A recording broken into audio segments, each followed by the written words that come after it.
Welcome to the Plant-Centered and Thriving podcast. I'm your host, Ashley Kitchens. Welcome back to the show. My name is Ashley. And I'm Katie.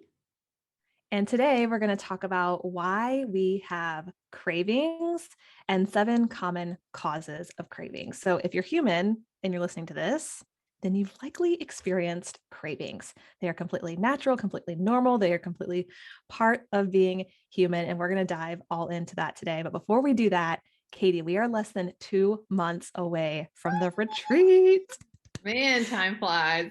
Oh my goodness. I am so thrilled. And the thing is like we just keep getting people from like local vendors and local restaurants pouring into us. And I'm so thrilled. We've got Brooklyn Bakery, we've got Juice Keys, we've got Small Seed Bar, we've got a really, really special dinner experience on Saturday night, which we are actually going to leave as a surprise because we're going to be traveling off site from the retreat to this very special restaurant. And I just cannot wait.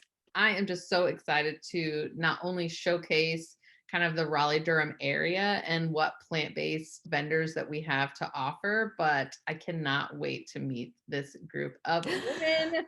Oh my goodness. We are going to have so much fun and learn so much from each other. I'm just so excited. Yes, we have an incredible speaker coming, Dr. Judy Brigham. She is a wealth of knowledge. She's the plant-based MD on Instagram. I'm so thrilled to have her present to us on advocating for our health as a plant-based person in the medical field. Because she's a doctor, she just brings a totally different experience and perspective. And I think it'll be really helpful just to hear her speak and just speak on general wellness and health and how we can eat to thrive essentially with a plant-based diet. And then Katie, we have an amazing Tai Chi person coming in, walking us through Tai Chi, the history of it, and then also like leading us through a session. We have Brisa, who is a local yoga instructor, coming. And then I think, like you said, the best part is going to be connecting with like-minded women. There's nothing like that. I've been on several retreats, and that is by far the best part, is being able to just share your heart with someone and just know that they get you, they understand where you're coming from, and there's no judgment and they're listening. I've I don't think I've ever cried so much in my entire life than when I'm at these retreats, just because it's like I just feel like I can be my true authentic self, and there's nothing like that. That is irreplaceable. So I cannot wait. I know Ashley and I have both been to these retreats, and to be able to have the privilege to put our own on and be able to pay it forward and give that back from what we have gained, it's going to be amazing. It's going to be so awesome. Yeah. So September 22nd through September 25th, 4 days, 3 nights. It's in Durham, North Carolina. We have a link below. We have 2 spots left. So if you're interested in joining, we would love to have you. All right, Katie, so let's jump into today's topic. So let's start with what causes cravings. We're going to do a general overview there, and then we're going to get into the 7 common causes of cravings. Cravings can be triggered by a number of factors, and we're going to dive into some of them today. So sometimes it's true physical hunger. This may happen if you've waited too long to eat between meals, or maybe you didn't eat enough throughout the day, and because of that, you end up being really, really hungry at night. And so you're craving just anything and everything. In these examples, the goal here is to obviously eat something so that you're no longer hungry. But in other cases, a craving may be triggered by something in your environment. Maybe you see an ad of somebody eating something and it looks delicious. Or I know this happens to me a lot where I'm scrolling through Instagram or TikTok and I see a recipe or someone creating something, and then that triggers a craving. It's like, ooh, that looks tasty. I want that right now. Yeah. Or maybe your craving is stemmed from a habit. So maybe this is you. Maybe every night after you finish dinner, you crave something sweet, and you've sort of created what is likely a strong association with that food and that act, even if you're not hungry. And we're going to talk a little bit more about that. The thing with cravings is they don't last forever. And I say that because cravings are fleeting. When you have a period of intense cravings for a particular food, it's eventually going to pass. Here's an example that can be helpful. So think of a favorite food or something that you crave maybe pretty often. I'm going to use ice cream as the example. So let's say every night after dinner, you sit down to watch Netflix with some ice cream. You're craving a few bites, or maybe you want to have the whole pint, or whatever that is.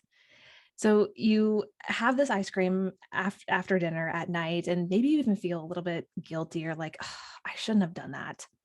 Well, imagine you could eat ice cream every day for every meal. That sounds great, right? Ice cream for breakfast, ice cream for lunch, ice cream with dinner. The first day would feel like the best day ever. Oh my goodness, I can't believe I'm eating ice cream for breakfast. It's so delicious. That state of bliss continues because finally you have this unconditional permission to enjoy something you love without having to wait until dinner or after dinner or until you sit down to watch TV at night. But let's fast forward a little bit. Eventually, you start to get tired of it. Eating ice cream is no longer as enjoyable and exciting as it was those first few days. It starts to become boring, and you're no longer looking forward to it. You get to a point where you want to eat something else, or the ice cream in unlimited amounts at meals is leaving you feeling kind of sluggish or just not making you feel good. I use this example because if you remove the restriction and trust your body to tell you how it's feeling and give your body time for these cravings to run their course, eventually you will start to desire other foods. And the key here is variety. Variety helps make eating fulfilling and satisfying beyond just feeling full. And so if you were to have ice cream every single day, that novelty, that excitement that maybe you once had in the evenings, it's really no longer there because ice cream isn't that exciting anymore because you can have it whenever you want. I love this example. I think a lot of people struggle with having that sweet tooth at night and, be it ice cream or chocolate or whatever. It's almost told to us that this food has some type of power, unwielding power that we have absolutely no control over, that we just give into it because we're weak. Talking about the inner narrative, and that narrative can come from us or if it can come from, the environment. And I think this is a perfect example that it kind of shows how our cravings, be it, our hunger cues or external stimuli, our body's way of saying, hey, I want that. Like I need that because of restriction, how they all kind of overlap and mingle. And I think this is a perfect example that if you had ice cream all the time, it wouldn't have as much power. It's when we put it up on that pedestal and say, you're not allowed to have that, that's what gives it that power. So I love this example because I think it can show people that food is, it's just a food and it doesn't control us. Yep, absolutely. And with that, too, the first step in tackling a food craving is understanding why it's even there. And we're going to talk about that a little bit more as we go. Like we mentioned with the example that we just talked about, ask yourself, why am I having this craving? Or where is this craving coming from? If you're struggling to identify why you're having that craving, you can keep a journal and write about one, what you were craving, two, when you had the craving, three, how you were feeling during that time. So, were there any emotions? Were you sad, happy? Were you really hungry? And then four, what you did about that craving. So, did you decide, oh, actually, I need to go for a walk instead? Or no, I actually really am hungry and I'm going to follow through with what it is that I want to eat. If you do this for a few weeks, and this is for you if you're really struggling with cravings or you're really like confused on why you're having them, if you keep this journal for a few weeks, you will likely start to see a pattern with your cravings, and that will help you further identify where they're coming from, why you're having them, and how you can best manage them. Yeah, and I think it's also, for those listeners out there, if you're just starting, kind of, if you've been following us and you're just starting maybe mindful eating or intuitive eating, where you're just trying to be more aware of why you're making the choices that you're making, the journal, I know it sounds like a little bit woo woo, but it's to help you really take the time to be aware of where these things, when they happen, why they're happening, so you can help identify and recognize, okay, what's causing this? What can I do about it, to be able to get a handle on it and understand it? Because sometimes just being aware of where it's coming from is enough to be like, oh, I got this. And you can manipulate your environment to try to prevent things like, okay, let's say I'm noticing I'm craving ice cream every time I have a really hard client meeting or a really hard meeting with my boss. I was asking for a raise or something very stressful at work, and that's causing that craving. Then we can find some other ways to handle stress or things like that. Yeah, 100%. I know I was thinking about a client who she had to have chocolate every night after dinner. And she was like, Ashley, what is wrong with me? Like, I have to have a piece of chocolate every night after dinner. And so we identified, like you said, we created that awareness on why, where these cravings are coming from. And we pinpointed that that was the only time she would allow herself to have chocolate was after dinner, never before dinner. And so we kind of worked through that craving and eventually came to a place where if she wanted some chocolate earlier in the day, she would allow herself to have some. And it took time. But like you said, Katie, that awareness is really crucial in the beginning, especially. Yeah. All right, so let's jump into 7 common causes of cravings. These are not all the causes. These are just some that we decided to pick and choose and share with you today, some common ones that we see. So the first one is emotion based. So maybe you're sad or you're stressed out or you're overwhelmed or you're anxious.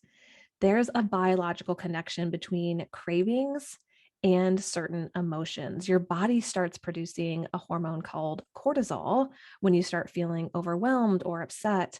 And Dr. Albers, who is a psychologist at a women's health center and a mindful eating expert, she says that, quote, cortisol makes us crave sugary, fatty, or salty foods, end quote.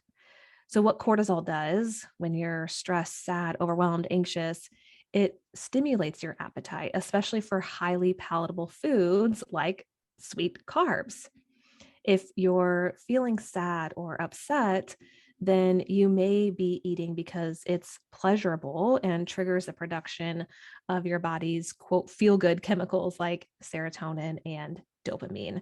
So it's the true biological connection.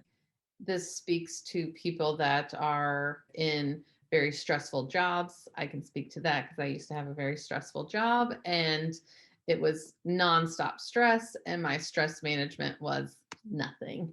So I think when you're talking about this cortisol, it can build up in the body if there's no chance for us to have relaxation to allow that to dissipate. It can build up and build up and build up.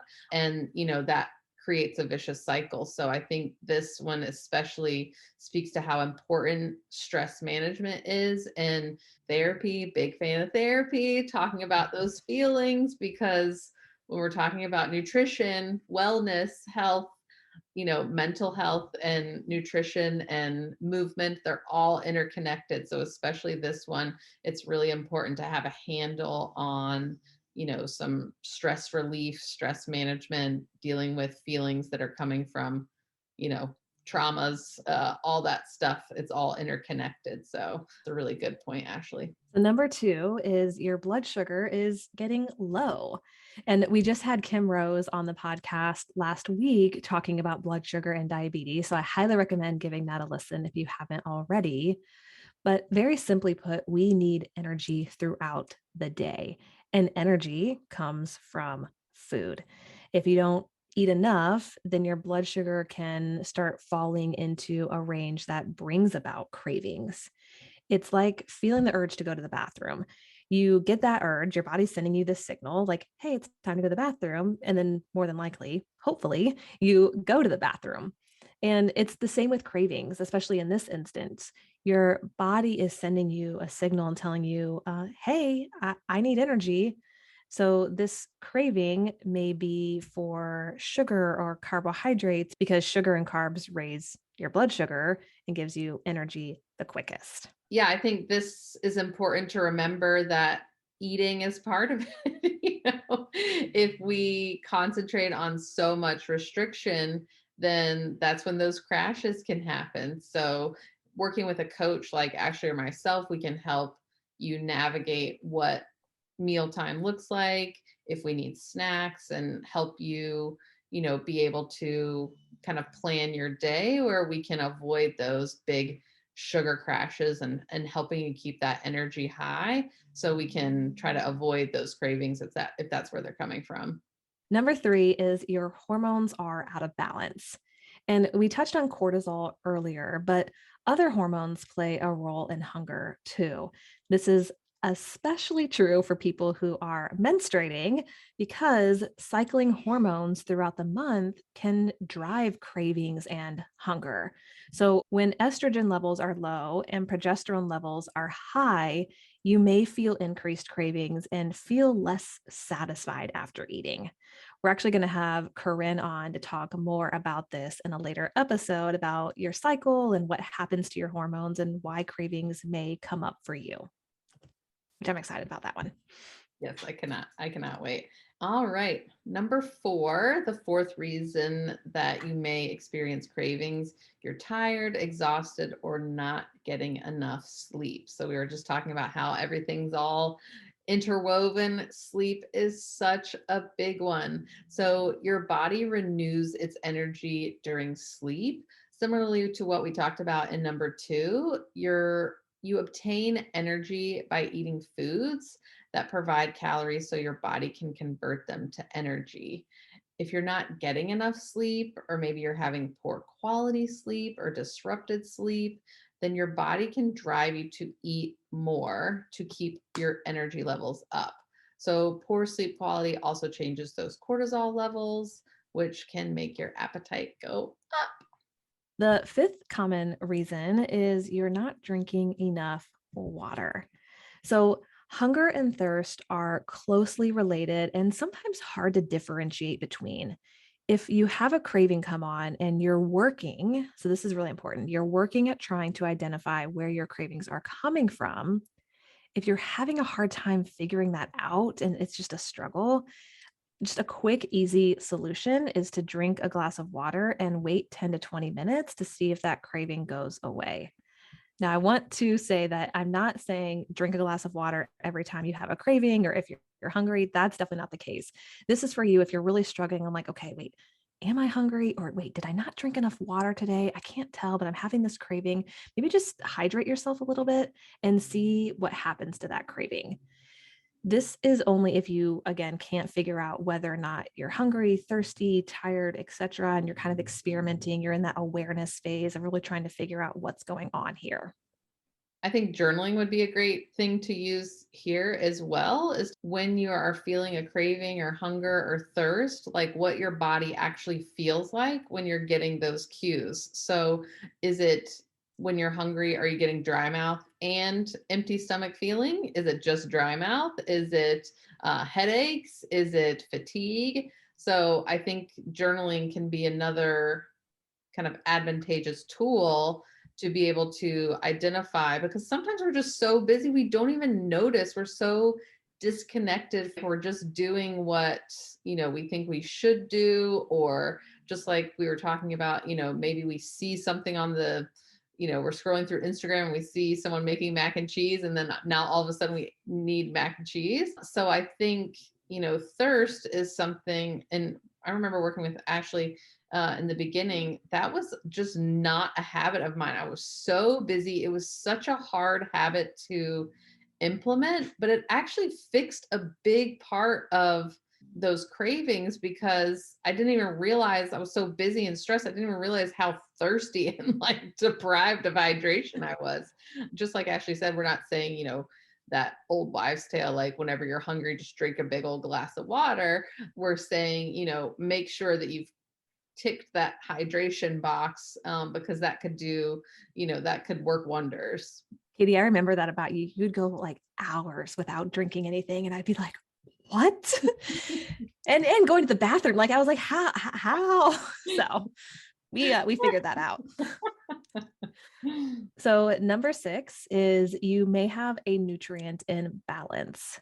One of many reasons why you eat is because there are essential nutrients your body needs from food to keep functioning. If you aren't giving your body, let's say, enough protein or enough fat, or maybe a certain vitamin like vitamin C, or a mineral like iron or other nutrients, you can experience particular cravings because your body wants something that it's not getting. It's craving something that it's not getting. It's like when you go on a really long trip and you are eating out most of the time, or you're eating out of your hotel. And when you come back home, you're craving something that's really nutrient dense, like a grain bowl or something with lots of veggies or a smoothie, because you've been basically eating restaurant food for the past 7 days.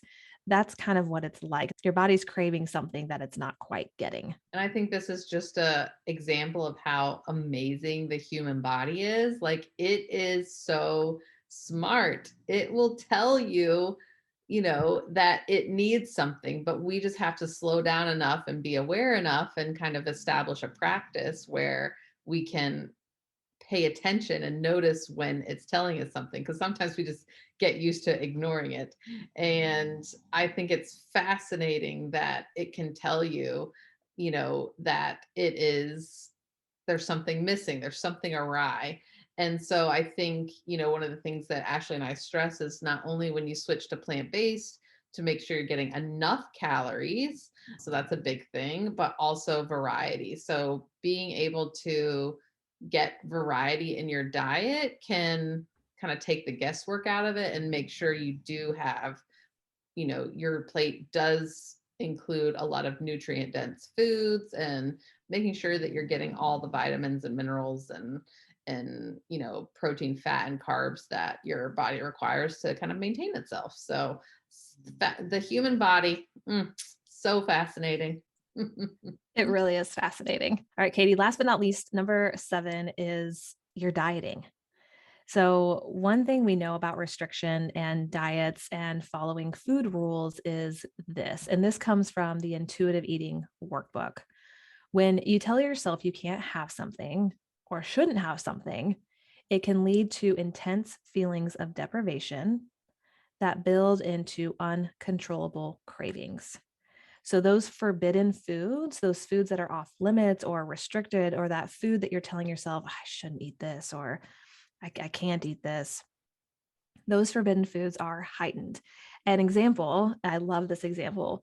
An example is a study done back in 2007 with Janssen. A group of children, they're brought into this room and they're told they could not eat the red M&Ms. So think about it. These kids are walking into this room. There's a big table set out in front of them, and there's a bunch of M&Ms on this table. A dream come true, right? But the kids are told, okay, you can have as many M&Ms as you want, but you cannot have the red M&Ms. They could eat as many yellows as they wanted, just not the red. So same candy, different color. Guess which candy got the most attention and the most consumption? The red ones. The kids were obsessed with the red ones. That's all they could think about. That's all they could focus on. That's what they were kind of touching and picking up and then finally putting into their mouths. So, this is the same thing with these foods that you're telling yourselves you can't eat or shouldn't eat, or maybe you're on a diet or you're restricting certain things. The intensity and desire for those particular foods skyrockets. And it just shows you that it's so powerful. It's so easy to look at a certain food. And even if you don't think that you're dieting, so even if you're not on Noom or Weight Watchers or keto, even if it's just this weird food rule like I shouldn't eat bread or I shouldn't eat fruit because it has too much sugar, that is so powerful in the back of your mind that says, I shouldn't have that. So it automatically puts it in this forbidden fruit image. And psychology is tricky. It uh, is. so it's like the body and the brain can fight with each other. This is something that I work with my clients is we talk about when we're at the grocery store and when we're meal planning.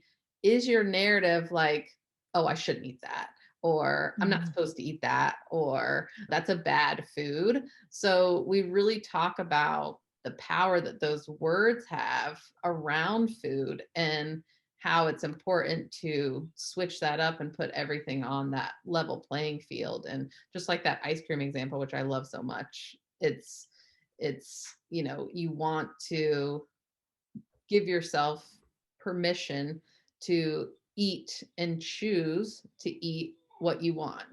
Yep, absolutely. This actually reminds me of a client that I had who was incredible. And when we first started working together, she had this list of her shouldn't foods, foods that she shouldn't eat. And she went to a get together one time at a friend's house, and all those shouldn't foods were right on the coffee table right in front of her. So she said, Ashley, I was sitting there trying to have a conversation with my friends, but I kept looking at those foods. I was so distracted by all these foods that were in front of me that I, quote, shouldn't eat, that I ended up having a miserable time because I couldn't pay attention. I couldn't enjoy myself. And so we ended up working through a lot of that stuff. And we ended up working together for a couple of years. But it just goes to show, like Katie was saying, how powerful your mind is, how powerful psychology is, how powerful our view on food is, and how that affects even our relationships, not just ourselves, but obviously other people as well. When you're struggling with cravings, it can be helpful to identify what's actually triggering the craving, similar to what we talked about in the beginning. Cravings can be as simple, I'll put quotes around simple as hunger, and as complicated or as complex as a particular need not being met. So, my challenge for you today, my challenge for you listening is, if this is something you struggle with, if you struggle with cravings and trying to identify where they're coming from, take a minute to assess if you're craving something out of true hunger or if you're craving something that food can't provide, like relaxation, a short break from work, a helpful distraction like a puzzle or walk around the block, or stress relief. What's your self-care been like lately? So when you identify, okay, I'm actually not really hungry or I'm not thirsty, I'm having a need that's not being met, take a look at your self-care and just take a look at kind of, what's your week been like? Has your stress been especially high? Have you been watching the news more? Have your kids been, getting on your nerves more? Whatever that's like, and think about your self-care and try to match that energy with something that will meet your needs that food can't quite meet. Cravings can teach you a lot about what it is you really need. Cravings are, like we said, a part of being human. They happen to each of us. Every single person experiences cravings at some point. Food cravings, maybe they just feel really frustrating for you right now. Or maybe you feel really overwhelmed by them, or like maybe you feel like there's something you just can't control. Cravings don't have to control you. If you spend time figuring out the root cause of what's going on, where they're coming from, why you're having them, that gives you the power back. So Yeah. and it's not about willpower, it's not about control, it's not about like I can control food and what I eat. It's more about just awareness and understanding where they're coming from. So as Ashley and I talk about this, we've been doing it for a while. And Ashley mentioned simple. It is simple, but that does not mean that it's easy. I have a client where they have experienced dieting, all the matriarchs in the family. So aunts, sisters, grandmothers, mothers, all have been dieting their whole life. And, she's in her 40s. So that's a lot of stuff to unpack. So this doesn't, don't feel bad if you can't figure this stuff out overnight. It's simple, but doesn't mean it's easy. That is so true. Yes, it takes time. You're right. Give yourself patience, give yourself grace, like we talk about a lot, to work through some of these things. Yeah. And really too, like in these times, if you are struggling, it can be helpful to seek support or guidance from a dietitian or a therapist who practices intuitive eating. This can help equip you with specific coping strategies for your unique and individual situation. And if you see, this is something we tell our clients a lot. If you see contradicting messages or food shaming on social media or anything that like makes you feel bad about yourself or what you're doing, or they talk about how all you need is willpower or control, it may be a good time to mute or unfollow those accounts where you find yourself comparing yourself and having negative thoughts around food or negative thoughts about yourself. Thank you so much for listening to this podcast. We are so grateful for you. And I feel like we can't say it enough, but thank you. We do have a few resources below. And also, if you're interested in the retreat, we have that linked below as well. Katie, it was a pleasure as always. Always looking forward to the next one. Same. All right, y'all. We will catch you later. Bye. Until next time, keep thriving.